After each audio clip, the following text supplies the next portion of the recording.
የመረጃ ሉዓላዊነትን ለማስጠበቅ የሚደረጉ ፍክክሮች በዓለማችን ላይ ምንድነው ይመስለው? መረጃ የአንድን ሀገር እድገት፣ ማህበራዊ እድገት፣ ኢኮኖሚያዊ እድገት አጠቃላይ ከጎረቤቶች ከአጉራት ከሌሎች ተገዳዳሪ ሀገራት ጋር ለማነጻጸር ያግዛል። ሀገራት ዳታቸውን መጠበቅ ዋነኛ የሉዓላዊነታቸው ወይም ደግሞ የሀገር ጥበቃ ዋነኛ አካል አድርገው እየተንቀሳቀሱ ነው የሚገኘው። የመረጃ የበላይነትና የዲጂታል ምህዳሩን ጤንነት ከውጭ ጥቃቶችም ኃይሎችን መጠበቅና ሉዓላዊ አድርጎ መቆየትንም ይፈልጋል። የኛን እውነታ አንደርስታንድ አድርገን የኛ እውነት ይሄ ነው ካላልን በስተቀር የኛን እውነት ሌሎች ይበይኑብናል። ሀገር በቀል ፖሊሲ ያላት ለዛ ሀገር በቀል ፖሊሲ ግባት ሊሆን የሚችለው መረጃ ፍላጎቱ ከዛ ሀገር የመነጨ ሲሆን ነው ማለት ነው። ፖሊሲ ሉዓላዊነትን ወይም ነፃነትን ለማረጋገጥ ዳታን ሸምቶ ወይም ደግሞ ተውሶ ሊሆን ይችላል። የኢትዮጵያን ገናናነት የኢትዮጵያን ብልጽግና መገንባት የምንችለው ዛሬ ዳታ ላይ በምንሰራው ስራ ነው። በመረጃ ሉዓላዊነትና በመረጃ የበላይነት መያዝ ደግሞ ትልቁ አሸናፊነት ማማ ነው።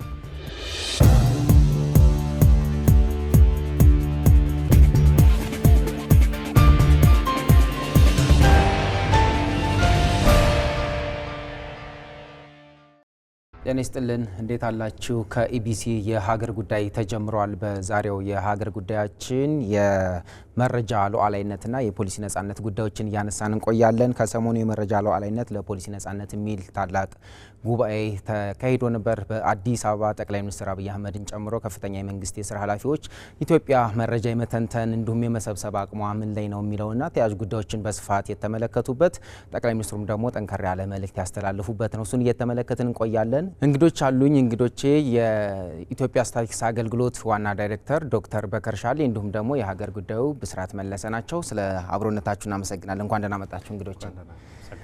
ጥሩ፣ የመጀመሪያ ጉዳይ እናድርገው። በተለይ ከሰሞኑ የመረጃ ሉዓላዊነት ለፖሊሲ ነጻነት የሚል ጉባኤ ተካሂዶ ነበር። እዛ ላይ ጠቅላይ ሚኒስትሩ ጠንከር ያለ ሀሳብ አንስተዋል በመግቢያ እንዳነሳሁት። ከዛ በፊት ግን አጠቃላይ የመረጃ መሰብሰብና መተንተን አቅማችን ምን ላይ ነው? ምክንያቱም መረጃን በተገቢው አግባብ ማንሰበስብና ማንተነተን ከሆነ የሀገራት ውሳኔ ሉዓላዊነታቸውን ጭምር አደጋ ውስጥ እስከመጣል ሊደርስ የሚችል ወይም ደግሞ ከዓለም ብርቱ ፉክክር ውስጥ ሊያስወግዳቸው የሚችልበት ድረስ ይደርሳል። ይሄ አደጋ በቀላሉ የምንመለከተው አይደለም። ከዛ አንጻር ስንመለከት ኢትዮጵያ አሁን ያለችበት ቁመና ምንድን ነው? ዶክተር ከርሶን ጀምር። አመሰግናለሁ ስለጋበዛችሁኝ። መረጃ በተለይም ኦፊሴላዊ ስታቲስቲካዊ መረጃዎች የሀገር ጉዳይ በሚል ፕሮግራም በማቅረባቸው በጣም ትልቅ ትኩረት እንደሰጣቸው ያሳያል። በትክክልም የሀገር ጉዳይ ነው። ምክንያቱም መረጃዎች ስለ አገር እውነታ ይናገራሉ። የአንድን ሀገር እውነታ በራስ እይታ እና በራስ አቅም ስለ አንድ ሀገር ስለ ራስ መናገር መቻል እና የራስን እውነታ የራስን ስቶሪ መናገር መቻል በመረጃ ላይ መመስረት እንደ አገር ጉዳይ መወሰዱ በጣም ትልቅ ጉዳይ ነው። በተጨማሪ ደግሞ በሀገራችን ስታቲስቲክስ መረጃ መሰብሰብ ከተጀመረ ወደ 63 ዓመት አካባቢ ሆኗል። በዚህ ዘመን አንዳንድ የአፍሪካ ሀገራት ነጻ ያልወጡበት ወቅት ነው። ከዛ ጊዜ ጀምሮ ሀገራችን ለመረጃ የምትሰጠው ትኩረት በጣም ትልቅ ነው። ነገር ግን መረጃ ከጊዜ ወደ ጊዜ በቴክኖሎጂ በእውቀት እንዲሁም እያንዳንዱ የማህበራዊና ኢኮኖሚያዊ እድገቶች እየሰፉ በመጡ ቁጥር ከሀገራት አቅም ልዩነት ተፈጥሯል። ሆኖም ግን በሀገራችን በቅርቡ ከለውጥ ወዲህ መንግስታችን ጠንካራ ሀገራዊ ተቋማት ለሀገራዊ ግንባታ ወሳኝ መሆናቸውን በማመን ጠንካራ ገለልተኛና ብቁ ተቋማት የመሰረቱ መሄድ መሰረት መጣል ከተጀመረ ጊዜ ጀምሮ የኢትዮጵያ ስታቲስቲክስ አገልግሎት እንዲሁ አንዱና በዚህ ማዕቀፍ ውስጥ የሚጠቀስ ነው። መረጃን መሰብሰብ፣ መተንተን እና ለፖሊሲ እንዲሁም ለሀገር ቁልፍ ጉዳዮች ውሳኔ ለመስጠት እንደ ማነጻጸሪያ መውሰድ የሚያስችል አቅም ከተቋማት አቅም ግንባታ ጋር የተያያዘ ነው። ጠንካራ መዋቅር፣ ብቁ የሰው ኃይል፣ ቴክኖሎጂን በአግባቡና በስፋት መጠቀም እንዲሁም የመረጃ ገቨርናንስ ወይም የመረጃ አስተዳደር ማዕቀፎችን ማስተካከል፣ ህጎችን ማውጣት የመሳሰሉ ስራዎች ተሰርተዋል። በተለይም የግለሰብን ሆነ የተቋማትን መረጃ ደህንነት በሚመለከት ሀገራችን በጣም ጥብቅ የሆነ አዋጅ አላት። ባለፉት የለውጥ ጊዜያት ውስጥ ከወጡ ህጎች እነዚህ ተደምሮ ተቋማችን የመረጃ መሰብሰብና ማጠናቀር እንዲሁም የማሰላሰልም አቅም ከጊዜ ወደ ጊዜ የጨመር የመጣን መሆኑን ለመግለጽ ነው። ጥሩ እናመሰግናለን።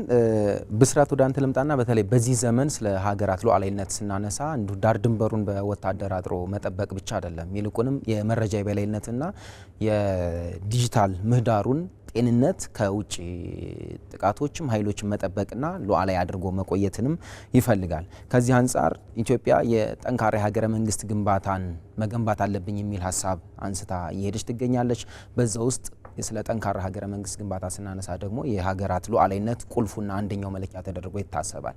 ሉዓላዊነት ስንል ደግሞ የመረጃ ጉዳይን እዙ ጋር ደግመን ልናመጣው እንችላለን። በተለይ የመረጃ ሉዓላዊነትን ለማስጠበቅ የሚደረጉ ፍክክሮች በዓለማችን ላይ ምንድነው ይመስለው? በተለያዩ ሀገራት እንመለከታለን። በተለይ የመረጃ ማስተላለፊያ ዘዴዎችና ቲክቶክና ሌሎችም በቻይናና በአሜሪካ መካከል ምን ያክል መቃቃር እንደነበራቸው፣ ምክንያቱም የመረጃውን ብቻ ሳይሆን መረጃ የሚቀመጥባቸውና የሚተላለፍባቸውን መድረኮች ጭምር መቆጣጠር የሀገራት ብርቱ ጉልበት ሆኖ ሲነሳ እንመለከተዋለን። ምን ማለት እንችላለን? ከዚህ ጥሩ ጥያቄ ነው ስንቴ። እንግዲህ የሉዓላዊነት ዴፊኒሽን ወይም ደግሞ ብያኔ ጥንት በነበረው አስተሳሰብና ነባራዊ ሁኔታ ፍጹም የተለየ ነው። በተለይ ቴክኖሎጂዎች በየጊዜው አፕዴት እያደረጉ መምጣታቸው እያደጉ መምጣታቸው የሉዓላዊነት ብያኔያችንን ሙሉ ለሙሉ ቀይሮታል።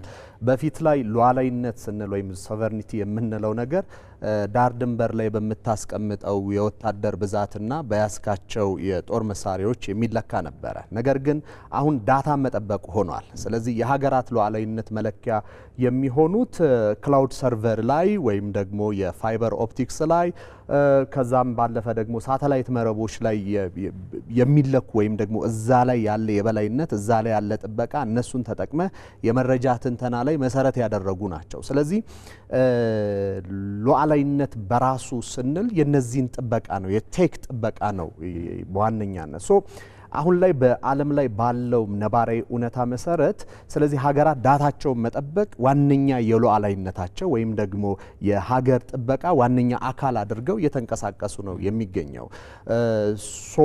የመረጃ አካባቢያዊነት ወይም ደግሞ ዳታ ሎካላይዜሽን በተለያዩ ሀገራት በተለይም ደግሞ ባደጉት ሀገራት የአበይት እንቅስቃሴያቸው የሀገራዊ ደህንነት የማስጠበቂያ ዋነኛ ኢንተንት አድርገው እየተንቀሳቀሱ ነው።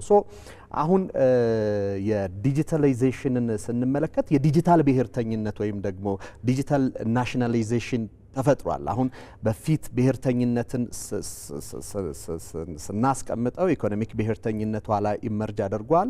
በሰዎች በማንነት ፎከስ ያደረጉ ብሔርተኝነቶች አሉ። አሁን የዲጂታል ብሔርተኝነት ተፈጥሯል። ስለዚህ ሀገራት ዳታቸው ለሌሎች ሀገራት አሳልፈው ላለመስጠት የዛ የህግ ማዕቀፍ ጥበቃ ያደርጋሉ። ለምሳሌ ኢዩ አንደኛው ነው። ወደ አሜሪካና ወደ ቻይና መረጃዎቹ እንዳይተላለፉ የህግ ማዕቀፍ ሎካላይዝድ አድርገው ይዘውታል፣ በህግ ደረጃ አርቀቀውታል። ቻይና አስቀድማ ጀምሯለች ይህንን እንቅስቃሴ። የአሜሪካን ካምፓኒዎች የሆኑት የጎግል የሜታን በለው የትኛውም በቻይና ውስጥ እንቅስቃሴ ማድረግ አይቻልም እና ተገዳዳሪ የሆኑ የራሳቸውን የዳታ አኳየር የሚያደርጉበት የሚጠብቁበት የራሳቸውን ዘርግተዋል። እንደዚሁም ሩሲያም ደግሞ በተመሳሳይ ሁኔታ ያንን የገነባችበትን ሂደት እንመለከታለን። ሌላኛው ከዚሁ ጋር የሚያያዘው የቴክ ኩባንያዎችን ጥበቃ የማድረግ ነው። ሀገራት የዋና የመገዳደሪያና የመፎካከሪያ የሉዓላዊነታቸው መገለጫ የሆኑ የግለሰብ የቴክ ካምፓኒዎቻቸውን ጥበቃዎችን ታደርጋል። ሌላኛው የተቋማት ጥበቃ ነው ሀገራትን የምትመለከተው። ለምሳሌ የቻይና መንግስት በዚህ በ5G ቴክኖሎጂ ጋር ከአሜሪካ የገባበት እሰጥ አገባ ነበረ። ቻይና ልቃ በመሄዷ ምክንያት የትራምፕ አስተዳደር አስቆማቸው። በመጀመሪያ የምርጫ ባሸነፉበት ጊዜ ላይ የቻይና መንግስት ደግሞ ጥሶ ለመውጣት ከፍተኛ ጥረቶችን ሲያደርጉ ነበረ። ቻይና መንግስት ለሂዋዌ ጥበቃ ያደርጋል። ለሱም ብቻ ሳይሆን ለቴንሰንትና ለአሊባባ የሚያደርጋቸው ጥበቃዎች አሉ። ሩሲያ ለያንዴክስና ለካፐር ስካይ ደግሞ የምታደርገው ጥበቃ አለ። አሜሪካ ለሜታ፣ ለትዊተር ኦር ለጎግል የምታደርጋቸው ጥበቃዎች ኦር ለኔትፍሊክስ፣ ለዩቲዩብ የምታደርጋቸው ጥበቃዎች አሉ። እነዚህ ዳታን የሚሰበስቡት ለምሳሌ ጎግል የሚሰበስባቸው ዳታዎች አሉ።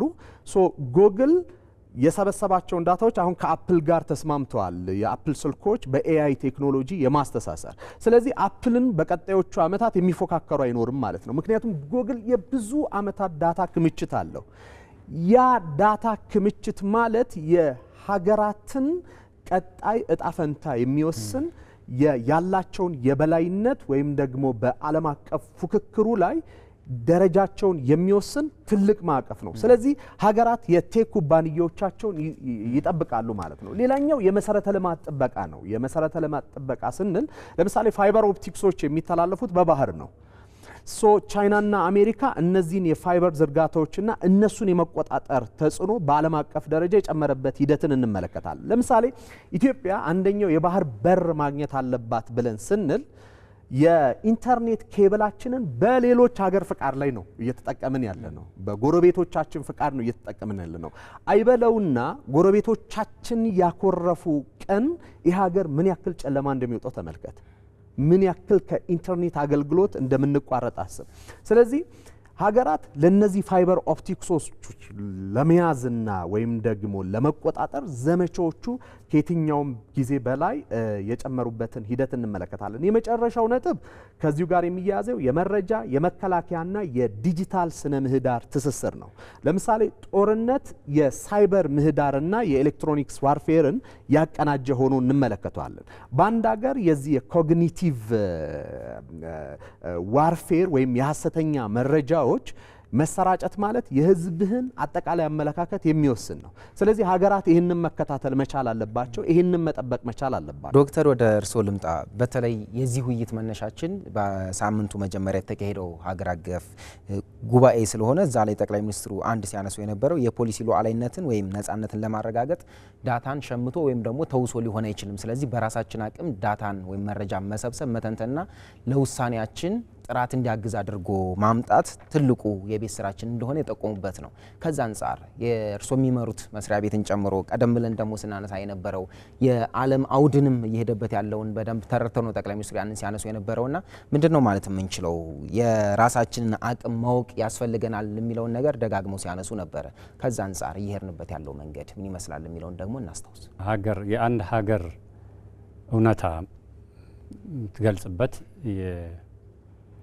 መረጃ ነው። መረጃ የአንድን ሀገር እድገት፣ ማህበራዊ እድገት፣ ኢኮኖሚያዊ እድገት አጠቃላይ ከጎረቤቶች፣ ከአህጉራት፣ ከሌሎች ተገዳዳሪ ሀገራት ጋር ለማነጻጸር ያግዛል እና መረጃ በተለይም ኦፊሴላዊ መረጃ እኔ የምናገረው ከኦፊሴላዊ መረጃ እይታ ነው የምናገረው።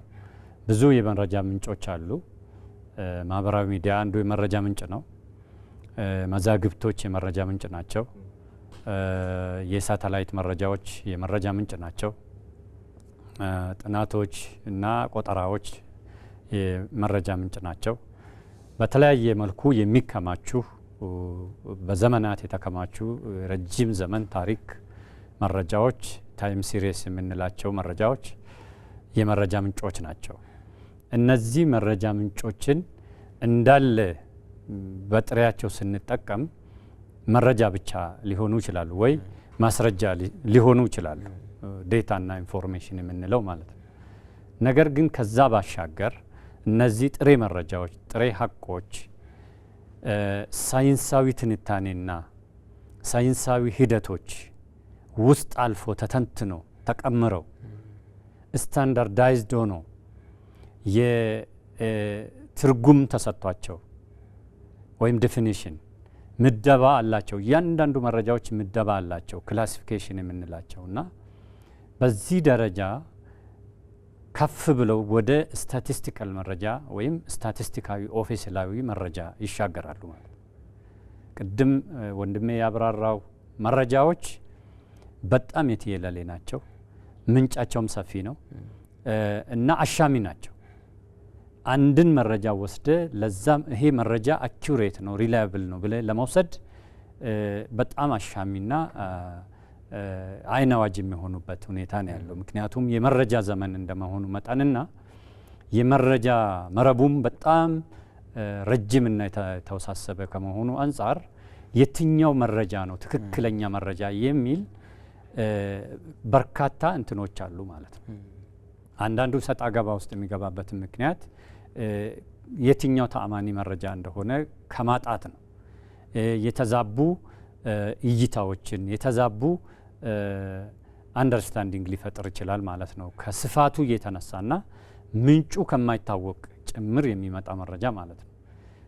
ናው ስታቲስቲካዊ መረጃ ለማድረግ እንግዲህ ህጋዊ መሆን አለበት ነው አንዱ። የስታቲስቲካዊ መረጃ መሰረቱ ኦፊሴላዊ መረጃ ማለት ኦቶራይዝድ የሆነ ኃላፊነት የሚወስድ ያንን ኃላፊነት ወስዶ ኢቭን ተጠያቂ መሆንም ካለበት የሚጠየቅ ማዕከላዊ የሆነ የመረጃ ምንጭ አለ ማለት ነው። የትም ሀገራት የራሳቸው ኦፊሴላዊ መረጃ ምንጮች አሏቸው።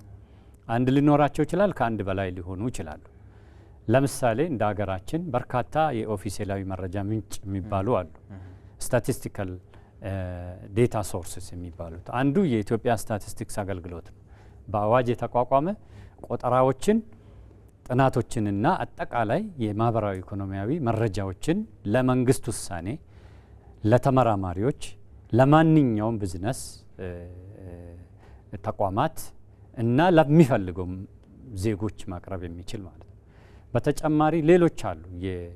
የሀገራችን ብሔራዊ ባንክ አሁን እንደ ባላንስ ኦፍ ፔይመንት ወይም የንግድ መረጃን የወጪና የገቢ ንግድ ባላንስ ምንጭ ሆኖ ያገለግላል ማለት ነው። ገንዘብ ሚኒስቴር እንደዛው የአጠቃላይ ፊዚካል ፖሊሲ የሚወስንበትን መረጃ ማቅረብ ይችላል። እነዚህ ተአማኒ ምንጮች ናቸው ተብሎ ይወሰዳሉ።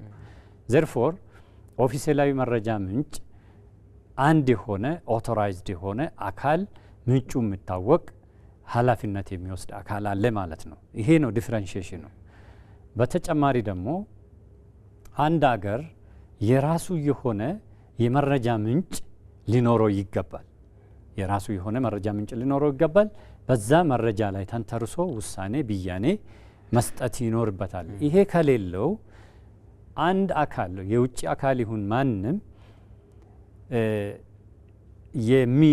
የሚበይነን መረጃ ወስዶ የዛ መረጃ ተገዢና ያንን መረጃ ተቀብሎ መሄድ ለአንድ አገር ትክክለኛ የሆነ የራስ ግምት የራስን እውነታ ክሌም ለማድረግ አያስችልም ማለት ነው። እና የራስ የሆነ ባንተ ቴሪቶሪ ውስጥ ባንተ አገር ስላንተ ስለ አንድ አገር የለማ መረጃ ያንን መነሻ ያለው አገር ስለ ራሱ መረጃ ስለ ራሱ አገር ስለ ራሱ እውነታ መናገር ይችላል። ሶቨሪን የሆነ የራሱ የሆነ መረጃ አለው። ሌላው አይደለም የጫነበት የራሱን የሆነ ትንታኔ የራሱን የሆነ መረጃ ማሰባሰብ የራሱን የሆነ ድምዳሜ ላይ ደርሷል ማለት ነው። ለዛ ደግሞ በቂ የሆነ ሳይንሳዊ ሂደቶች ውስጥ አልፏል። ስታንዳርዳይዝድ የሆነ መሰረት አለው። ጀስቲፋያብል ነው። ማንንም ማሳመን የሚችል ነው።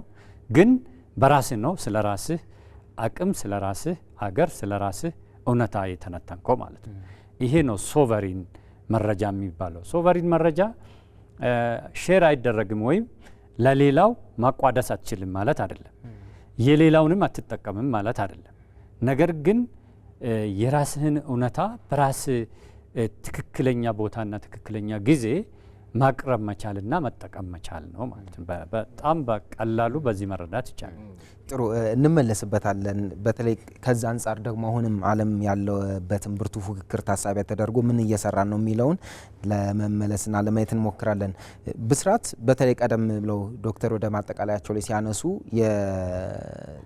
የራስህን ራስ መናገር ስለ ራስህ መግለጽ ያስፈልጋል ከመረጃ አንጻር። ይሄ ነገር ሰፋ ብሎ ጠቅላይ ሚኒስትሩ በተለያየ አውድ በተለይ አፍሪካዊ መገናኛ ብዙሃን ያስፈልገናል ሲሉ ስለ አፍሪካዊ ሚዲያ የሚናገረው ስለዚህ ስለ ራሳችን መናገር አለብን ነው። ሰዎች የሚነግሩንን ውሸቱንም እውነቱንም ወስዶ እንደ እውነት መተረክ ሳይሆን ራሳችን የምናውቀው ራሳችን ቬሪፋይ ያደረግነውና ያረጋገጥነው መሆን አለበት የሚል ወደ መረጃም ስናመጣው ከዚሁ ጋር የሚቆራኝ ነገር ሆኖ እናገኘዋለን። ከዛ አንጻር ግን ሀገር የራሱን አቅም ካላወቀና መረጃ መሰብሰብ መተንተን ካልቻለ ሌሎች ተቋማትና ሀገራት የሚመድቡለት ደረጃ የመውሰድ እንደወረደ የመቀበልና በዛ ልኬ ይሄ ነው እኔ እንደዚህ ነኝ ብሎ የመበየን ነገር ይኖራል።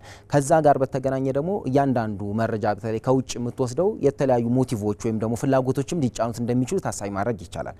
ከዛ አንጻር ከተመለከትነው ምንድነው እኛ ላይ ሊያመጣ የሚችለው አንድ ሀገር የራሱን መረጃ ማመንጨት መሰብሰብ መተንተንና ለውሳኔ ማቅረብ ካልቻለ አብሮ የሚመጣውና በሌሎች እንዲህ ናችሁ የምንባለውን መቀበል የራሱ አደጋ ስላለው በአንድ ምሳሌ ብናየው ለምሳሌ የኢንቨስትመንትን ብንመለከት የኢትዮጵያ ስታቲስቲክስ አገልግሎት ወይም ደግሞ ሌላ የኦፊሻላዊ መረጃ ምንጭ ሆኖ የሚያገለግል ተቋም የሰው ኃይል ቁጥሩን በአግባቡ በይኖ ለስራ ብቁ ናቸው የሚላቸውን ሰዎች በማሳወቅ ካልቻለ የጤና ራሱ ከዚህ ጋር የሚገናኝ ይመስለኛል። ምን ያክል ሄልዚ ወርከር አለን እንደ ሀገር የሚሉ ጉዳዮች እንትን ካላሉ ራሳችን የምንገልጸው መረጃ ከሌለን ሌሎች የሚቀበሉልን እየወሰድን ኢንቨስትመንት መሳብ የምንችልባቸው ሂደቶች ወይም ዘርፎች ላይ ጭምር ያልተገባ ስዕል እስከ መያዝ ሊያደርሱ ይችላሉ። ከዛ አንጻር ምን ያክል አደጋ አለው መረጃን በራስ ማመንጨትና መሰብሰብ ካልተቻለ ስጋት ነው ሲባል በምን ልክ ነው ልንረዳው የሚገባው የሚለውን ነገር የተወሰነ እንመልከተው።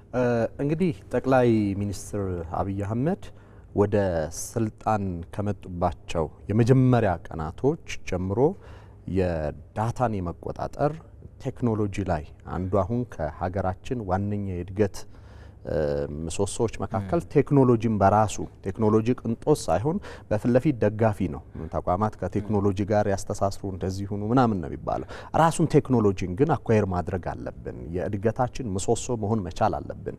ቴክኖሎጂን መሸጥ መለወጥ አለብን የሚል ንግግር የዛሬ 8 ዓመት አካባቢ ስልጣን እንደያዙ ሲናገሩ ብዙዎች እንደ ቅንጦት ነበረ የወሰዱት።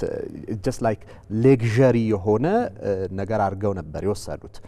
በብዙ ነገሮች ላይ ይህንን ትመለከታለ። ለምሳሌ የባህር በር ጥያቄ ሲነሳ የፖለቲካል ካርድ አድርገው የወሰዱ ሰዎች አሉ። ከዛ በተጨማሪ ደግሞ ምን ያስፈልገናል የሚል ሁላ ስሞታ ሲነሳ የነበረበትን እውነታ እንመለከታለን። የሆርሙዝ ጉዳይ ምን ያክል እንደገለጠው የባህር በርን አስፈላጊነት፣ የጋዝን አስፈላጊነት ታየዋለህ። ቴክኖሎጂ ላይም ዳታው ላይም ደግሞ ተመሳሳይ ነው። እኛ የዳታችን ወይም ደግሞ የመረጃዎች ሉዓላዊ ወይም በእኛው ቅድም ዶክተር በደንብ እንዳብራሩት መቆጣጠር ካልቻልን በስተቀር የኛን እውነታ አንደርስታንድ አድርገን የኛ እውነት ይሄ ነው ካላልን በስተቀር የኛን እውነት ሌሎች ይበይኑብናል ወይም ደግሞ ሌሎች ይሰጡናል። እናንተ እንዲህ ናችሁ ብለው ዲፋይን ብያኔ የሚያደርጉት ሌሎች ናቸው። ስለዚህ እነሱ የሚሰጡት መረጃ ደግሞ ፍላጎት አለው፣ ዝም ብሎ አይሰጥም። ለምንድን ነው የሚያጠኑት ስላንተ ሀገር? ለምንድን ነው ያንተን ሀገር ጎድጓዳ ገብተው መረጃህን የሚያጠኑ አንተን ብያኔ ለመስጠት የሚፈልጉት? ያ የፖሊሲ አቅጣጫ ፍላጎት አቅጣጫ የሀገራት የውጭ ጉዳይ ማስፈጸሚያ ስለሆነ ነው። ስለዚህ እንደ ዶክተር ቅድም በሰፊው እንዳብራሩት ዓለም እንትን አይደለችም፣ ኢንተርዲፔንደንት ናት ወይም ደግሞ የተያያዘች ናት። እንደዚሁም ደግሞ ዲፔንደንት ልትሆን ትችላለ። ኢንዲፔንደንት ግን መሆን አትችልም። ነፃ ሀገር የሚባል ሀገር የለም። ምክንያቱም አሁን የሆርሙዝ ቀውስ ያሳየን ነፃ እንዳልሆንን ነው። የኢንተርኔት ኬብሎች በባህር በኩል ይተላለፋሉ ሲባል ዓለም ተያይዛለች፣ ኢንተርዲፔንደንት ናች የሚል ነው። ነገር ግን መረጃ ትሰጣለህ፣ ትቀበላለህ፣ ትደጋገፋለህ። ትልቁ ችግር ዲፔንደንት ወይም ደግሞ ጥገኛ መሆን ነው። የሌሎች ሀገራት ጥገኛ መሆን የሌሎች ሀገራት ፖሊሲ ማስፈጸሚያ ወይም የነሱ የውጭ ፍላጎት ሀገራዊ ፍላጎት አንተ አስፈጻሚ መሆን ነው። ስለዚህ ካንተ እውነት አይደለም የምትነሳው። ይሄ ቲኪንግ ደ ቦክስ የሚሉት አለ። ሳጥን ለማሟላትና የፖሊሲ አውጪዎችን ፍላጎት ለማርካት ስትል እነሱን ለማስደሰት ስትል ያንተ ነባራዊ እውነታን ደፍጥጠ ትሰራለህ ማለት ነው። ስለዚህ ዶክተር የሚመሩት ተቋም ጠንካራ ካልሆነ የሌሎች መረጃ ነው የሚቀበለው። የሌሎች መረጃ ደግሞ የሚመጣው ፍላጎት አለበት፣ ነፃ አይደለም። የሌሎች ሀገራት የፖለቲካ የኢኮኖሚ ፍላጎቶች አሉበት። ያን ፍላጎት መነጠል አችልም የራስ እውነት ከሌለ በስተቀር ዲፌንድ ማድረግ አችልም። ሁለተኛ ደግሞ ብዙ በተለይ የታቸሪዝም እና ሬገኒዝም ከመጣ በኋላ የሊበራል ዓለም ልክ ከቀዝቃዛው ዓለም ጦርነት በኋላ ከዚህ በኋላ የምዕራቡ ዓለም ይመራዋል ከተባለ በኋላ ኢንስቲትዩሽኖች ከተቋቋሙና አይኤምኤፍ ወርልድ ባንክ ከመጡ በኋላ የስትራክቸራል አጀስትመንቶች በብዙ ሀገራት ተካሂደው ነበረ እና እነዛ በተለይ በአፍሪካ የተለያዩ ሀገራት የተካሄዱ የፖሊሲ የማረቅ ስራዎች ስትራክቸራል አጀስትመንቶች ችግር ይዘው ነው የመጡት። አንደኛው ችግር እሱ ነው። ስለዚህ አንተ ህዝብህንና ነባራዊ እውነታን ለመፍታት ሳይሆን የሌሎችን አካላት ቲኪንግ ደ ቦክስ በቃ እነሱ ያስቀመጡልህን ይህንን ሰርተሃል ቲክ እያረክ መቀጠል ነው፣ እነሱን ማስደሰት ነው የሚሆነው ነው። ሁለተኛው የሚያስከትለው ችግር የስነ ልቦና ሽንፈት ወይም ደግሞ የተቋማት ሽንፈትን ያስከትልብሃል። ያ ምን ማለት ነው? ተቋማቱ የተቋቋሙት ለምሳሌ ዩኒቨርሲቲዎች አሉ፣ የስታቲስቲክስ ኤጀንሲዎች አሉ፣ በዚህ ላይ ስታቲስቲክስ መረጃ ላይ ዳታ ላይ የሚሰሩ ተቋማት አሉ። እነዚህ ፕሪስክራይብድ በተደረገ ቁጥር ከውጪ ኢምፖርት ዳታን ስለራሳቸው ጉዳይ ባረጉ ቁጥር ተቋማቱ በየጊዜው ሽባ እየሆኑ ነው የሚሄዱት። የመስራት አቅማቸው እየተዳከመ ነው የሚሄዱት። ሶ መረጃን ከውጪ የሚመጣው መረጃ መዋጥ ላይ ነው ትኩረት የሚያደርጉት። ይሄ ደግሞ ሀገራዊ ሽንፈትን ያስከትላል።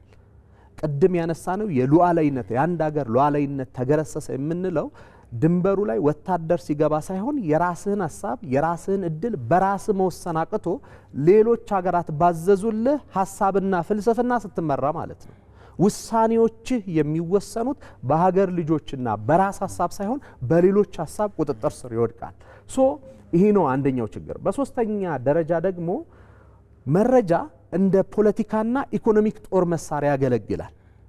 የራስህን መረጃ አጠናክረህ የራስህን ተቋማት ግንባታ የመረጃ የመሰብሰብ አቅምን ካላጠናከርክ በስተቀር ሌሎቹ እንደ ፖለቲካም እንደ ኢኮኖሚክ ጦር መሳሪያም ይጠቀሙበታል። ለምሳሌ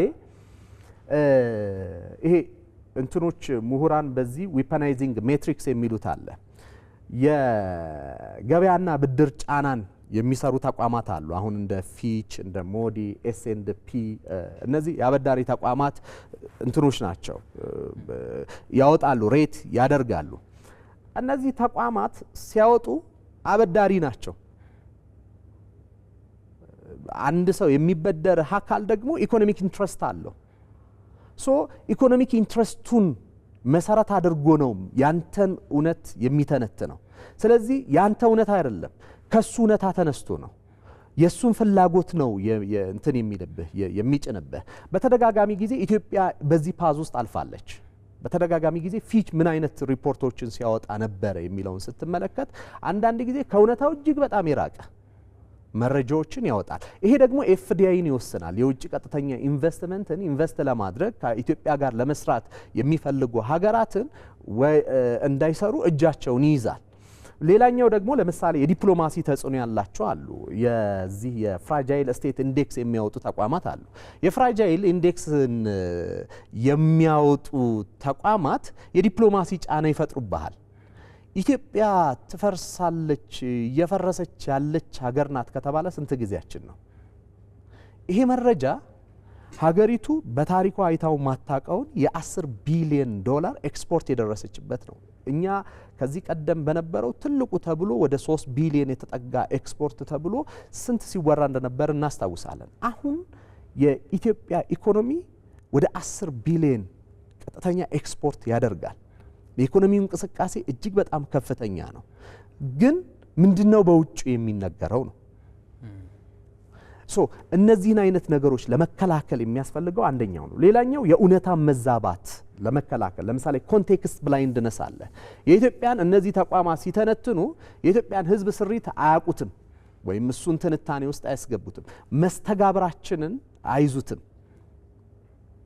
እንዴት ነው ኢትዮጵያን ጠንካራ ስቴት ነው የሚያደርጋት? የሃይማኖት የብሔሮች መቻቻል በሺህ ዘመናት ያለን መጋመድና መስተሳሰር ነው።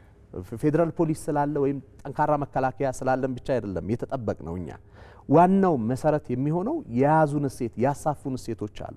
እነዚህን ኮንሲደር አያደርጉም። ስለዚህ ኮንቴክስት ብላይንድነስ ነው። ሶሪያ የሰራውን ቀጥታ እዚህ ጋር መጥቶ በቃ በዚህ ኮንቴክስት ኢትዮጵያ ትፈርሳለች ብሎ ግጭት በተነሳ ቁጥር የሆነ ቦታ መሳሪያ በጮኸ ቁጥር ያንን አምጥቶ ነው የሚጭንብህ። ስለዚህ ምንጊዜም የራስህን ዳታ የራስህን እውነት በራስህ መወሰን ስትችል የራስህን እጣ ፈንታ የመወሰን አቅምህን እያዳበርክ ነው ማለት ነው።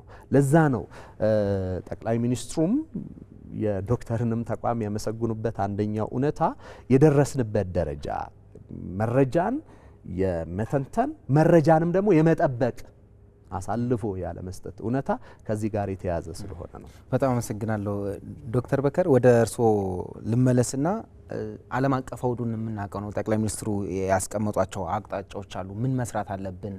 አሁን የደረስንበትን አድንቀው ደግሞ የቤት ስራ ሰጥተውናል። ከዛ አንጻር አሁን የምንገኝበትን ቀጠና ደግሞ እርስዎ በደንብ የሚረዱት ነው። ብዙ ፉክክር ያለበት ነው። በዛ ውስጥ ፉክክር ሲመጣ ደግሞ ስለ ሀገራት የሚቀመጡ የመረጃና የመረጃን መሰረት ተደርገው ተተንትነዋል ተብሎ የሚመጡ ብያኔዎች አብረው የሚመጡ ጉዳዮች አሉ ከውጭ ሲሆን፣ ከዛ አንጻር ይህንን የኃይል አሰላለፉን ተለዋዋጭነትና ኢትዮጵያ ደግሞ የምትገኝበትን ቀጠና ታሳቢ አድርገን በየሴክተሩ ተአማኒና አስተማማኝ የሆኑ ከምንም በላይ ደግሞ ለውሳኔና ለፖሊሲ ግብአት የሚሆኑ ኦፊሻላዊ መረጃዎችን በመሰብሰብና በመተንተን ለውሳኔ ሰጪዎችና ቀደም ብለው ለተለያዩ አካላት ባለድርሻዎችም እንደሚያቀርቡ ሲያነሱ ስለነበረ በዛ ልክ አቬሌብል ከማድረግ አንጻር አሁን ያለንበት ሀገራዊ ቁመና ምንድነው የሚመስለው የሚለውን እንመልከተው። አመሰግናለሁ። በድጋሚ የመጀመሪያው ላይ ትንሽ ሀሳብ ልስጥና ወደ ሁለተኛው መጣለሁ። የመረጃ ሉዓላዊነትና የፖሊሲ ነጻነት ትስስራቸው እንዴት እንደሚገለጽ ማለት ነው። የአንድ ሀገር መረጃ ሉዓላዊነትን መነሻ የምናደርገው ከፍላጎት ነው የሚመነጨው ማለት ነው።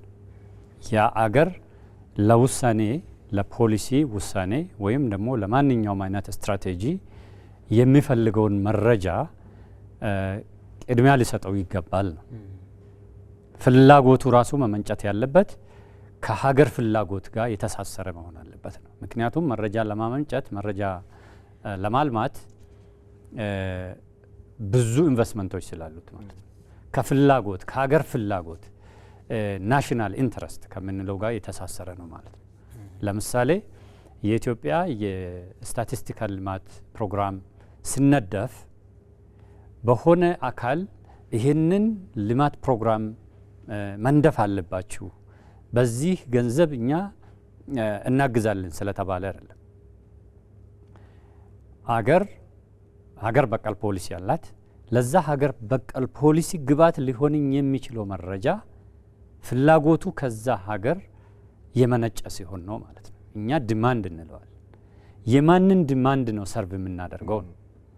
የማንን ፍላጎት ነው ሰርቭ የምናደርገው ነው። ከዛ ነው የሚመነጨው። አንተ ሰርቭ ማድረግ ያለብህ የራስ የሆነ ፍላጎት ከሆነ ባሻገር አይሄድም ማለት አይደለም። ሌላው ሊጠቀምበት ይችላል። መረጃ በጣም ክሮስ ቦርደር ነው፣ ይሻገራል፣ ይመጣል። አንተ ግን ኤም ማድረግ ያለብህ አላማ አድርገህ የምትሰራው የራስን ፍላጎት ነው መነሻ የምታደርገው ማለት። ፍላጎትን መነሻ ካደረግክ በኋላ እንዴት ዲዛይን ላርግ፣ እንዴት አድርጌ ውጥኑን ወይ ደግሞ ዲዛይኑን እንዴት ልስራ ነው። ይሄንን ዲዛይን በምትሰራበት በራስህ አቅም መሆን አለበት። የራስን እውነታ ሊነግርህ በሚችል ሳይንሳዊ የሆነ ሂደት ስታንዳርዱ ለሁሉም በሚሰራ መልኩ ስለሆነ ያለው ስታቲስቲካል ስታንዳርድ ዓለም አቀፋዊ ነው እና ያንን ስታንዳርድ ሳትለቅ ዲዛይን ታደርገዋለህ ያንተን ዲማንድ በሚመልስልህ ልክ ማለት ነው። ካልሆነ ዳይቨርት ያደርጉብሃል ማለት ወደ ራሳቸው ወደ ሌላ ፐርፐዝ ዲዛይንህን ያጣምሙብሃል። ውጤቱ ሌላ ነው የሚሆነው ማለት ነው። ኢትስ ኦል አባውት ዋት ዩ ዲዛይር። አንተ የምትፈልገው ነው ዲዛይንህን የምታረገው ማለት ነው። ወደምትፈልገው ነው የሚወስድ። ይህ ዲዛይን በነጻነት የሚሰራ የሙያ ስራ ማማከር የመሳሰሉት በሚል እና ፋይናንስ ማድረግ በሚል ሰበብ የገዛ የሀገርህን መረጃ አሻሚ የሆነ ትክክለኛ ማንነትን የሀገር ትክክለኛ ገጽታ በማይገልጽ ይገመግሙታል ማለት ነው። እንደ ፕሮሰስ ማድረግ ነው። ዲዛይንህን ኢምፕሊመንት ዳታ ኮሌክት ስታደርግ በራስህ አቅም በራስህ ቴክኖሎጂ ስትጠቀም ትክክለኛ ስራ ስለመስራቱ ደግሞ ኤቪደንስ ታቀርባለህ። ማንም ሰው እውነታውን ሊቀበል በሚችል ደረጃ ታቀርበዋለህ። እንደ ፋይናሊ ትተነትነዋለህ። መረጃ አናላይዝ ሲደረግ በሀገር አቅም እንግዲህ ሁሉንም ነገር ተውስህ ከሆነ በጣም አስቸጋሪ ነው የሚሆነው። ተንታኙ በራሱ እይታ ነው። በሶሻል ሪያሊቲስ የሚባለው የእያንዳንዳችን የእውነታ ምልከታ ይለያያል። አንተ ራስን የምትመለከትበትና ሰንበዴ አንተን የሚያይበት እይታ ይለያያል። ትክክለኛ እይታ እንዲኖርህ ይፈቅዳል። ስለ ራስህ ትክክለኛ እይታ እንድታይ፣ እንድትገነዘብ፣ ማንነትን እንድታውቅ ሪል የሆነ እይታ ይኖርሃል ማለት ነው አናላይዝ ስታደርግ። ከዛም የፖሊሲ ውሳኔ ለመስጠትም የራስህ ሰልፍ ሪሊያንት ሆነ ትቀርባለህ ማለት ነው። ይሄ ተደምሮ በራስህ ቴክኖሎጂ፣ በራስህ ሰው አቅም፣ በራስህ ፋይናንስ ነገር ግን ኢንተርዲፔንደንትሊ ቴክኖሎጂውን፣ ሙያውን፣ አጠቃላይ ልምዶችን መጋራት ትችላለህ ማለት ነው። እና ፋይናሊ የፖሊሲ ምንጭ ታደርገዋለህ መረጃውን። እዚህ ላይ ተንተርሶ ፖሊሲ አውጪው፣ ውሳኔ ሰጪ፣ ስትራቴጂ የሚነድፍ እቅድ የሚያወጣ አካል ይሄንን ሎካል ሪያሊቲ ተቀብሎ እቅድ ያወጣል፣ ይተነትናል፣ ይፈጽማል፣ ይገመግማል ማለት ነው። ያኔ ሶቨሪን መረጃህን ለሶቨሪን ሉዓላዊ ወይም ለነጻ ፖሊሲ ተጠቀምክ የሚያስብለው ይሄን ያህል ነው። የሰው ኃይሉንም ባለሙያ ታውሰ ገንዘብን በብድር ወይ ደግሞ በስጦታ ወስደ ኢምፖዝድ ነው የምትደረገው። ባይዘወይ ኢምፖዚሽን ይኖራል። የሆነ ነገር ስሰጥህ በነጻ አይደለም። ኢምፖዝድ የሚደረግብህ ነገር ቅድመ ሁኔታ ይቀመጥልሃል። ይሄን ካላደረክ ይሄን አላደርግልህም አብሮት የሚመጣ ነው የሚሆነው እና ሉዓላዊነት እንደተባለው ከቴሪተሪ በላይ ነው። በመረጃ ሉዓላዊነትና በመረጃ የበላይነት መያዝ ደግሞ ትልቁ አሸናፊነት ማማ ነው። ይሄን ተከትለን ቀጥሎ ያለን የቤት ስራ ምንድን ነው የሚል በጣም ቦልድሊ ክቡር ጠቅላይ ሚኒስትራችን የገለጹት ቢኖር ቴክኖሎጂ የተስተካካይነት እና ብቃታችንን የምንለካበት አንዱ አውድ ነው። እንዳለ ቅድም እንደተነገረው ቴክኖሎጂ በራሱ መሰረተ ልማት ነው፣ ኢነብለር ነው። ለስታቲስቲካል ሶቨርኒቲያችን ወይም ለስታቲስቲክስ ልማታችን መረጃ በጣም ባክቦን ማን ነው፣ ቴክኖሎጂ በጣም ባክቦን ወሳኝ ነው፣ ፒላር ነው። መረጃ በፍጥነት በጥራት ለማቅረብና የመረጃ ደህንነቱንም ያካተተ ነው የሚሆነው ማለት ነው። ለጥበቃም ያገለግላል። መረጃ ዘመን ላይ አደገኛ የሆነ ክስተት ያለው የመረጃ የሳይበር ሴኩሪቲ ነው። ሳይበር አታክ ነው። ጥቃት ይደረግብሃል። መረጃ ማኒፑሌት ይደረጋል። ትነጠቃለህ። የገዛ እውነታህን ተነጥቀህ ያንተ ያልሆነ እውነታ ይጫንብሃል። ያንን ለመከላከል የሚያስችል ሳይበር ሴኩርድ የሆነ ሀገር ሊኖረን ይገባል ማለት ነው። ዋና የስታቲስቲካል መረጃዎቻችን ከጥቃት የተከለከሉ ናቸው። በዚህ አውድ ውስጥ ትልልቅ የሀገራችን የቴክኖሎጂ ተቋማት አሉ። ከነሱ ጋር በመስራት ጠንካራ ሰርቨሮች፣ ቴሌክላውድ፣ ክላውድ ኮምፒውቲንግ የመሳሰሉትን በማልማት ወደፊት ደግሞ የበለጠ አኪዩሬሲ እንዲጨምር በርካታ የመረጃ ምንጮችን ማስፋት ይኖርብናል። እንደ አቅጣጫ ከተያዘው የመረጃ ምንጭ ብዙ ነው ብያለሁ መጀመሪያ ላይ። ለምሳሌ በሰው ቴክኖሎጂም ቢሆን ተጠቅመን ጥናት ማድረግ ቆጠራ ብቻ ማድረግ ሳይሆን መዛግብትን እና የተከማቹ መረጃዎችን ምንጭ አድርገን ቢግ ዴታ ሶርስ የምንለው በቴክኖሎጂና በዳታ ሳይንስ ተንትነን ወደ ስታቲስቲክስ ማቅረብ እንችላለን። የሪፖርት እና የተከማቹ የአስተዳደራዊ መረጃዎችን ስታንዳርዳቸውን አስጠብቀን ስታቲስቲካል መረጃ ማድረግ ማስፋት እንችላለን። የጂኦስፓሻል መረጃዎችን እንደዚሁ አልምተን የሳተላይት ምስሎችን ተጠቅመን ሪሞት ሴንሲንግ የምንላቸውን አትሞስፌሪክ የሆኑ መረጃዎችን ተጠቅመን ወደ ስታቲስቲክስ በመቀየር መረጃዎቻችን ትራንጉሌት አድርገን ሪሊያብል ትክክለኛነታቸውን አኩሬሲያቸውን እያሳደግን መሄድ እንችላለን። ከሁሉ በላይ ግን ዌል ፕሮቴክትድ መሆን አለባቸው ማለት ነው። እያንዳንዱ መረጃ መጠበቅ ይኖርበታል። የግለሰቦች መረጃ ከሆነ ደግሞ ኮንፊደንሻሊቲው ወይም ምስጢራዊነቱ መያዝ አለበት። ለዚህ ጠንካራ መሰረተ ልማት መገንባት እንዳለብን ክሊርሊ አቅጣጫ የተሰጠበት ነው። ይህን አስፍተን የምንሰራ ይሆናል ማለት ነው። አመሰግናለሁ። ብስራት ወደ አንተ ልመለስና የመውጫ ጥያቄ ባንተ በኩል በዋናነት ሀገር ብቻውን ራሱን መቻል አይችልም፣ ይልቁንም ደግሞ ተደጋግፈው መቆም ግን ይችላሉ የሚለው ቀደም ብለህ ስታነሳው ነበር። ጠቅላይ ሚኒስትሩን በመድረኩ ላይ ሲያነሱት ነበር። ማንም ሀገር ነጻ መሆን አይችልም፣ ግን ደግሞ የሚሰጠውን የሚያውቅ የሚቀበለውን የሚያውቅ ያንንም ደግሞ ለተገቢ ውሳኔ የሚጠቀም መሆን መቻል አለበት። በዛ ውስጥ ነው የሀገራት ግንኙነት የሚበየነውም መጻኢ ጣፈንታቸው የሚል ሀሳብ ሲያነሱ ነበር። አያይዘን የሀገራት ዳታ የመሰብሰብ አቅም ቀደም ብለን ስናነሳው ነበረ። በሚፈለገው ደረጃ ባልደረሰ ልክ የሌሎች ሀገራትን ወይም ደግሞ የሌሎች ተቋማትን መረጃና ብያኔ ነው የኛ እውነት አድርገን የምንወስደው። በዛ ውስጥ ምን እየተለማመር ነው ከሄድን ደግሞ መጨረሻ ላይ ሀገራት የፖሊሲ ነጻነታቸውን ደግሞ የውሳኔ ሰጭነት አቅማቸውን ጭምር እያጡበት የሚሄዱበትን ደረጃ ይጋፈጣሉ። ከዚህ አንጻር የዓለም ተሞክሮ ምንድነው ይመስለው? ምንድነው ደግሞ ነጋችን ላይ እኛ ትኩረት ማድረግ ያለብን የሚለውን አያይዘን እናንሳቸው። በጣም ጥሩ።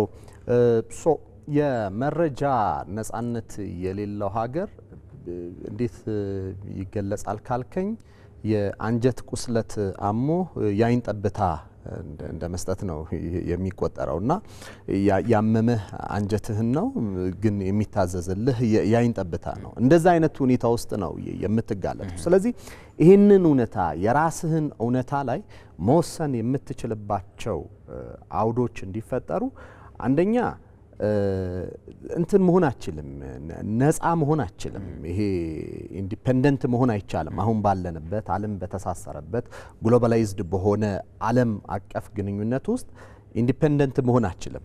ነገር ግን ትደጋገፋለህ። ያ መደጋገፍ ግን ወደ ጥገኝነት ደግሞ መሄድ የለበትም። ስለዚህ ጥገኛ እንዳትሆን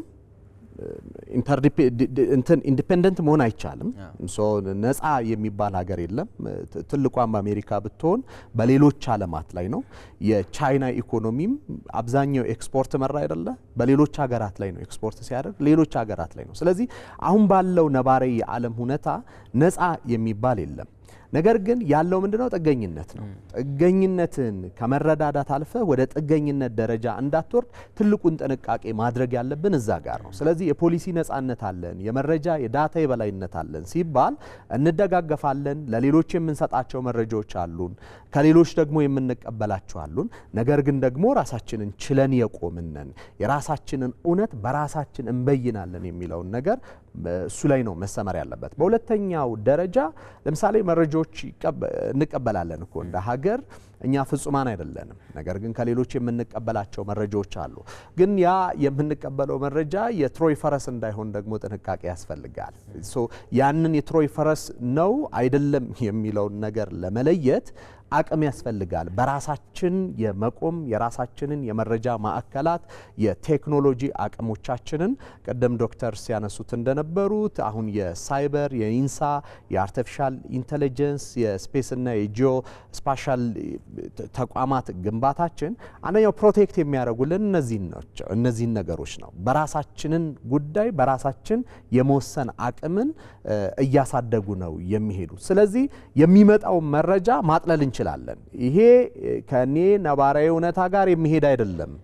ወደዛ ዞር በል ማለት እንችላለን። የሚጠቅመንን ደግሞ መረጃ ተቀብለን በዛ ላይ ትንተና የራሳችንን ጨምቀን ትራያንጉሌት አድርገን ቅንጅት ፈጥረን ወደ ፊት ለፊት መሄድ ያስችለናል። ስለዚህ አንደኛው ጉዳይ የሚመጣውንም መረጃ እኛ የተጠናከረ አቅም ካለን የማጥለል ወንፊቱ ላይ አጣርተን የመቀበል አቅማችንን ከፍ ያደርገዋል ማለት ነው። ምክንያቱም ሁሉን ነገር በራሳችን አንሰራም። ዓለም ኢንተርዲፔንደንት ናት፣ የተያዝነን እንትን ያለነን። ስለዚህ ያ መያያዛችን ወደ ጥገኝነት እንዳያወርደን ነው አሁን ትልቁ እዚህ ላይ አቅማችንን ማሳደግ የሚገባን። ስለዚህ ሌላኛው መረጃን የመቆጣጠር ጥበብ ያስፈልጋል። ቅድም ዶክተር ሲያነሱት ነበር። አሁን የሳይበር ወይም ደግሞ የኢንሳ ጥበቃ የሚያስፈልገው መረጃ ይዘረፋል፣ ሀብት ነው። ዳታን ያከማቹ ሀገራት ናቸው ዛሬ በዓለም ላይ ገናና የሆኑት። ያን ብሬመር አንድ ቴድ ላይ የሚያነሳው ሀሳብ አለ። ታዋቂ የአሜሪካ የፖለቲካ ተንታኝ ነው። ደጋግሜ እዚህ መድረክ ላይ አንስቼዋለሁ። እሱ የሚለው ለምሳሌ በወታደራዊ አቅም አሜሪካ ልዕለ ኃያል ናት ይላል። በኢኮኖሚ ደረጃ ሌሎች ሀገራት ይጋሯታል። ለምሳሌ ቻይና መምጣት፣ የብሪክስ አባል ሀገራት መምጣት ሼር ያደርጓታል። ስቲል መሪ ናት፣ ነገር ግን ሼር ይደረጋል የኢኮኖሚ አቅሟ። ነገር ግን ቀጣዩን ሱፐር ፓወር ወይም ልዕለ ኃያል የሚወስነው ዳታ ወይም አልጎሪዝም ነው ይላል። አናቀውም። ስለዚህ ሀገራት ቀጣዩን ሱፐር ፓወር ለመሆን ሩጫቸው የዳታ ወይም የአልጎሪዝምን የመቆጣጠር ሩጫ ላይ ናቸው። ሶ በሂዋዌና በአሜሪካ መካከል፣ በቲክቶክ እና በአሜሪካ መካከል የአሜሪካ የኩባንያ ጥበቃዎች የአውሮፓ የዳታ ጥበቃ የህግ ማዕቀፍ ሲያዘጋጅ የሚቀጥለውን ገናና ሀገር ሱፐር ፓወር ሀገር የመወሰን እና ያለመወሰን ጉዳይ ስለሆነ ነው። ስለዚህ ማን ነው የሚወስነው ነው የሚለው ዳታ ነው የሚወስነው፣ አልጎሪዝም ነው የሚወስነው ቀጣዩን ሱፐር ፓወር እስካሁን ከመጣንበት ሂደት የተለየ ማለት ነው። ስለዚህ የሀገራትን ደረጃ የሚወስነው ከዚህ በኋላ ዳታ ነው። ከዚህ በፊት እኛ ነዳጅ አልነበረንም። ነዳጅ የነበራቸው ሀገራት በከፍተኛ ደረጃ ኢኮኖሚያቸውን ገንብተው ዛሬ የደረሱበት ደረጃ ላይ ደርሰዋል። አሁን ዳታ ኢመርጂንግ ቴክኖሎጂ ነው፣ አዲስ ነው። እዚህ ላይ ቀድመን የምንሰራ ከሆነ የኢትዮጵያ ብልጽግና የኢትዮጵያ ገናናነትን ካሁኑ መገንባት እንችላለን ማለት ነው። ስለዚህ የኢትዮጵያን ገናናነት የኢትዮጵያን ብልጽግና መገንባት ምንችለው ዛሬ ዳታ ላይ በምንሰራው ስራ ነው። እዚህ ላይ ጠንክረን ከሰራን ምናልባት ከማዕድናት ሀብት በላይ ምናልባት የነዳጅ ጉድጓድ ካላቸው ሀገር በላይ መቆጣጠር እንችላለን። ዛሬ ሀብታም የሚባሉ ሀገራት ወይም ደግሞ ልዕለ ኃያል በዓለም ላይ ሀብታም የሚባሉ ካምፓኒዎች ነዳጅ የተቆጣጠሩ አይደሉም፣ ዳታ ላይ የሚሰሩ ናቸው። የቴክ ካምፓኒዎች ናቸው። አፕልን ውሰደው፣ ጎግልን ውሰደው፣ ወይም አማዞንን ውሰደው፣ እነዚህ የቴክ ካምፓኒዎች ናቸው። ወይም ሜታን ውሰደው፣ የቴክ ካምፓኒዎች ናቸው። ስለዚህ በሀብት የትዊተርን የገዛ የኤለን መስክን ድርጅት ውሰደው፣ ስፔስ ላይ የሚሰራው እነዚህ የቴክ ካምፓኒዎች ናቸው። ቴክ ላይ የሰራ ሀገር ነው ቀጣዩን ልዕለ ኃያል ቀጣዩን ደረጃ ቀጣዩን የፓወር ማፕ ላይ ራሱን ማስቀመጥ የሚችለው። ስለዚህ ኢትዮጵያ አሁን የጀመረችው ትልቅ ጅምር ነው። ኢትዮጵያ ፖሊሲዋ በጣም ትክክለኛና የዓለምን ነባራዊ እውነታ የተረዳ የተገነዘበ ነው። እዚህ ላይ የምንሰራቸው ስራዎች በቀጣይነት የኛን ቁመና ይወስናሉ። በዓለም አቀፍ የኃይል አሰላለፍ ላይ የቱጋነን የሚለውን ይወስናሉ። ሌላኛው ከፖሊሲ አውጭነት ወደ ፖሊሲ ተቀባይነት እንዳትወርድ የሚያደርግህ ቅድም ያነሳናቸው እውነታዎች ናቸው። በራሴ መቆም የራስህን የቤት ስራ መስራት ነው። ዶክተር በስፋት አንስተውታል። እኛ በቴክኖሎጂ ላይ እየሰራን ያለነው ስራ በቀጣይ የዓለማችን የፓወር ማፕ ላይ የሀገራት ድልድል ላይ የሀገራት የኃይል አሰላለፍ ላይ ጠንካራ ሀገር አድርጎ የበለጸገች ኢትዮጵያን ገናና ኢትዮጵያን ለመገንባት ትልቅ መደላድል የሚፈጥረን ነው። ነገር ግን ይህንን ስራ ወደ ጎን ካልነውና ከገፋ ነው በስተቀር አሁንም ኢትዮጵያ የ3000 ዓመት ታሪክ ኢትዮጵያ ትልቅ ሀገር ብትሆንም ግርጌ ላይ የሚያስቀምጥ ነው። ስለዚህ አሁን ቴክኖሎጂ ላይ የምንሰራው ስራ ነው ሊያስፈነጥረን የሚችለው። ቴክኖሎጂን ካገለል ነው ያገለናል። ቴክኖሎጂ ላይ ከሰራ ነው ግን የኢትዮጵያ መጪው ተስፋ ብሩ ነው የሚለውን ነገር በደንብ ያሳስበናል። ቴክኖሎጂ ደግሞ አንደኛው የጀርባ አጥንት መረጃ ነው። መረጃው ደግሞ አስተማማኝና ጥራት ያለው ሲሆን ዶክተር የመጨረሻ ጥያቄ ለእርስዎ ላቅርብ። ቀደም ብለው የቤት ስራችሁ የሚያተኩርበትን ሲያነሱ ስለነበረ ጠቅላይ ሚኒስትር አብይ አህመድ ባለፈው ጉባኤ ላይ አንድ ጉዳይን ሲያነሱ ነበረ። የወርቅንና መረጃን ያነጻጸሩበትን አውድ በእርግጥ ብያኔው እንደዛ እየተቀየረ መጥቷል። አሁን የሀገራት ጉልበትና ፉክክር ወርቅን፣ ነዳጅን፣ መሬቱን ወይም ደግሞ የወታደር ብዛትን ብቻ ሳይሆን ያለውን የመረጃ ጥራት፣ የመረጃ ክምችትና መረጃው የመጠበቅ አቅሙንም ጭምር ታሳቢ ያደረገ የሚመጣበት በዛ ልክ የዓለም ሀገራትና ተቋማት መረጃ ላይ የበላይ ለመሆን የሚፎካከሩበት ዘመን ላይ ተገኝተናል። ከዛ አንጻር ጠቅላይ ሚኒስትር አብይ አህመድ መረጃን ከወርቅ ጋር ሲያነጻጽሩ ምን እያሉን ነው? ምን የቤት ስራስ እየሰጡን ይሆን? ደግሞ አሁን ላይ ምንድን ነው መንቃት ያለብን? ከዛ ጋር አንድ አያይዘን ብናነሳው ትናንት እየተመለከትኩ ነበር የእናንተንም የገጸ ድር ወይም ደግሞ ዌብሳይቱን የራስ መረጃ ምን ያክል ነው እየተጠቀምን ያለ ነው? ምንድን እኛ እንዴት ነው እውነታችን እየገለጽን ያለ ነው የሚለውንም አብረው እንዲያነሱልኝ ብዬ ነው።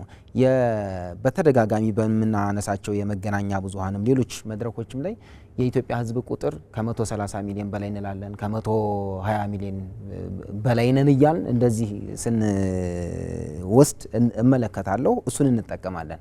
የፕሮጀክሽኑ እየተመለከትኩት ነበር የእናንተን ተቋምና 2016 ሐምሌ ላይ 109 አካባቢ ሚሊዮን 2017 ባለው ፕሮጀክሽን ደግሞ 111 ሚሊዮን ናል። የህዝብና ቤት ቆጠራ ያልተካሄደበት ብዙ አሳማኝ ምክንያቶች ሊኖሩ ይችላሉ። እሱ እንዳለ ሆኖ ግን ይህንን ለማሳያ ነው ያነሳሁት። በዓለም አቀፍ ተቋማት ኢትዮጵያን ይህን ያክል ናችሁ ብዛታችሁ፣ ጤናማ የሰው ኃይል ወይም ደግሞ የዚህ ለስራ ብቁ የሆነ ህዝባችሁ ቁጥር ይሄን ያክል ነው፣ የስራ ቁጥራችሁ ይሄን ያክል ነው እያሉን እሱን እንደ እውነት የመውሰድም ነገር ስላለ በመገናኛ ብዙሃንም በአጠቃላይ በህዝቡ ዘንድ ያኛውን የውጩን ታማኝ አድርጎ የመውሰድም ነገር ስላለ ነውና እነዚህን ሁሉ ስናስባቸው የራሳችን የጠራና እውነተኛ አሁን ያለንበትን እውነት የሚገልጽ መረጃን ከመውጣት ከዛ ባሻገር ደግሞ መረጃ ወርቅ ነው፣ ከወርቅም በላይ ሊሻገር የሚችልበትን አውድ ደግሞ ታሳቢ አድርጎ ከመስራት አንጻር ምንድነው የምንመስለው የሚለውን ነገር የመውጫ ጥያቄ ማድረግ ፈለኩ።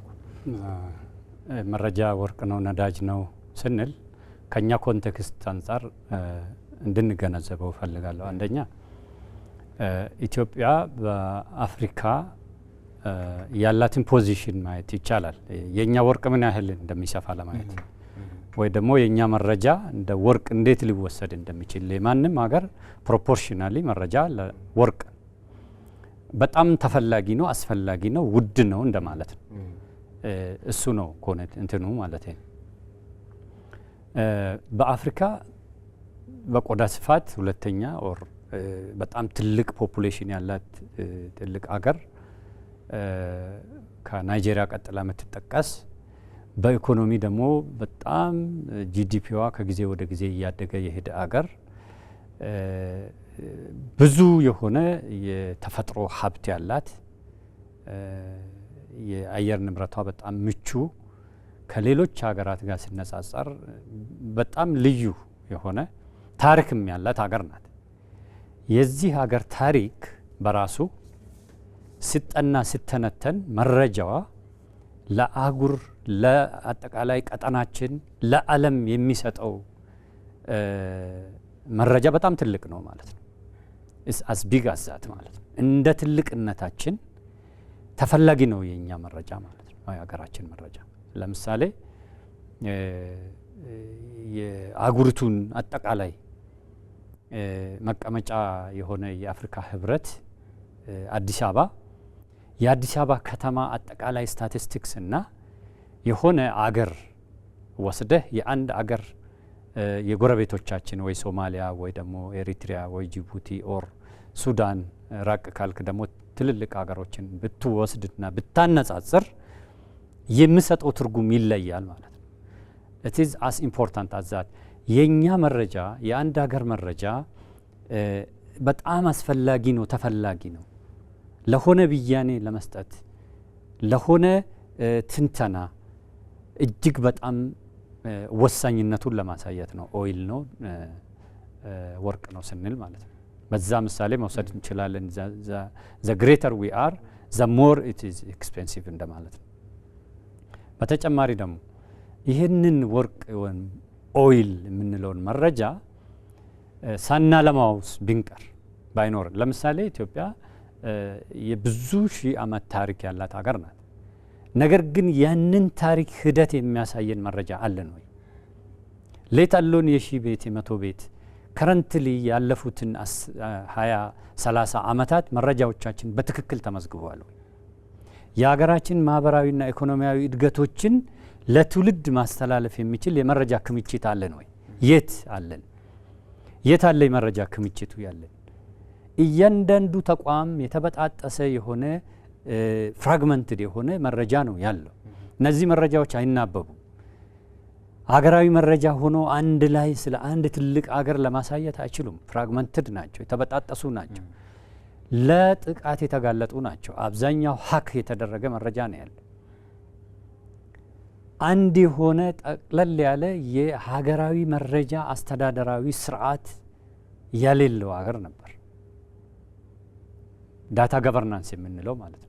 ይህንን መረጃ ሀገራዊ መረጃ ለማድረግ ታሪክ የሚናገር መረጃ ለማድረግ ለትውልድ ለማቀበል ትውልድ በዚህ መረጃ ላይ ተመስርቶ ቀጣዩን ሀገር እንዲያስቀጥል ፋውንዴሽን ለመጣል ይሄ መረጃ በጣም ወርቅ ነው፣ አስፈላጊ ነው፣ በጣም ተፈላጊ ነው ማለት ነው።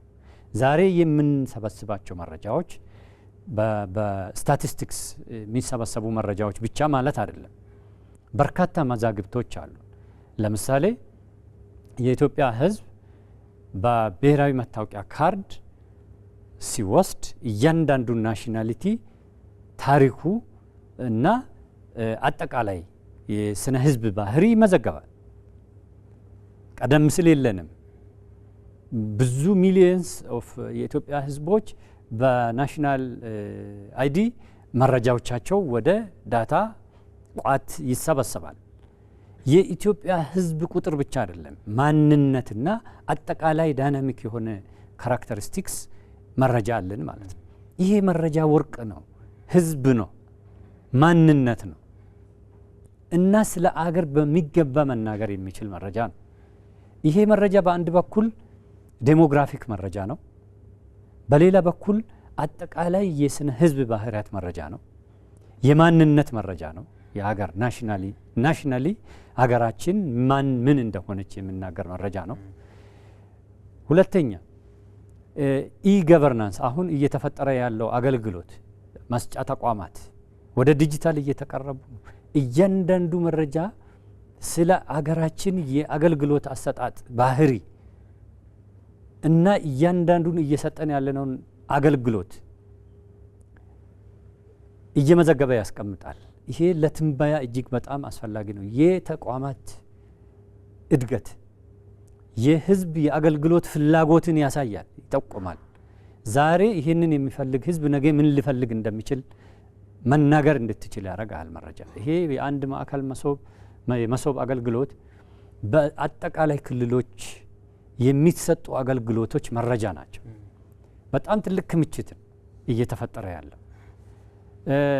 ቀደም ሲል አንድ ሰው አገልግሎት ለማግኘት ወደ ባንክ ነበር የሚሄደው። ዛሬ ስልካችን ላይ ነው ግብይት የምናደርገው። እያንዳንዱ ትራንዛክሽን እያንዳንዱ ገንዘባችን እየተቀባበልን ያለነው በዲጂታል መረጃ ቅብብሎች ነው። ይሄ በሙሉ ወደ ባንክ ሰርቨር ወደ ክላውድ ይሰበሰባል። መረጃ ነው የአንድ ሀገር ሀብት። እያንዳንዱ መረጃ እየተጠራቀመ እየተከማቸ ይሄዳል። ይሄ በጣም ትልቅ ወርቅ ክምችት ነው ማለት ነው። ይሄንን ነው መከላከል፣ ይሄንን ነው ሀብት የምንለውና የሀገራችን ህዝቦች በዚሁ አጋጣሚ የማስተላልፈው መልእክት ክቡር ጠቅላይ ሚኒስትራችንን በደንብ ገልጾታል። ለመረጃ የምንሰጠው ክብር፣ ዋጋ ትልቅ መሆን አለበት ማለት ነው። ከእያንዳንዳችን የሚወጡ መረጃዎች ስለ አገራችን፣ ስለ ማንነታችን፣ ስለ አጠቃላይ የመጪውና ያለፈው ጊዜ የሚናገር ነው ተብሎ የሚመዘገበው። ይሄ እንደ ማህበራዊ ሚዲያ ዝም ብሎ በፐርሰፕሽን የሚታይ አይደለም። ስታቲስቲካዊ መረጃ በሚሆንበት ወቅት ትክክለኛ መረጃ ማስመዝገብ ጠቀሜታ አለው። አዘርዋይስ ጉዳት አለው ማለት ነው። አሳንሶም በመንገር አጋነውም በመንገር እውነታን ሊያዛባ ይችላል ማለት ነው። ዜርፎር ትክክለኛ መረጃ የሚያመነጭ ማንኛውም አካል እውነተኛ የሆነ መረጃ መስጠት መቻል አለበት። እነዚህ መረጃዎች ተጠራቅመው የሀገራችንን ማንነት our own reality ዲፋይን ያደርጋሉ። ስለዚህ መረጃችን ሀብታችን ነው ስንል ስናለማም ኢንቨስት የምናደርግበት ነው። በጣም ትልቅ ኢንቨስትመንት ነው። ቢሊየንስ ኦፍ ገንዘብ ነው የምናወጣው። ይሄን ኢንቨስት ለማድረግ ፕሮቴክት ማድረግ አለብን፣ መጠቀም መቻል አለብን፣ ማልማት መቻል አለብን በራሳችን። ያኔ ሉዓላዊ መረጃ እና ነፃ የሆነ ፖሊሲ ይኖረናል ማለት ነው። ጥሩ። የኢትዮጵያ ስታቲስቲክስ አገልግሎት ዋና ዳይሬክተር ዶክተር በከር ሻሌ እንዲሁም የጋዜጠኛ ብስራት መለሰ ለጊዜያችሁም ለሀሳባችሁም በጣም አመሰግናለሁ። የተወደዳችሁ የዛሬው የሀገር ጉዳይ ከኢቢሲ ይህንን ይመስል ነበር። ስንታየሁ አባተ ከመላው የስቱዲዮና የስርጭት ባለሙያዎች ጋር በመሆን ውይይቱን እየመራው አብሬያችሁ ቆይታ አድርጌያለሁ። በቀጣይ በሌላ ርዕሰ ጉዳይ በሌላ ውይይት እንገናኛለን። ጤና ይስጥልን።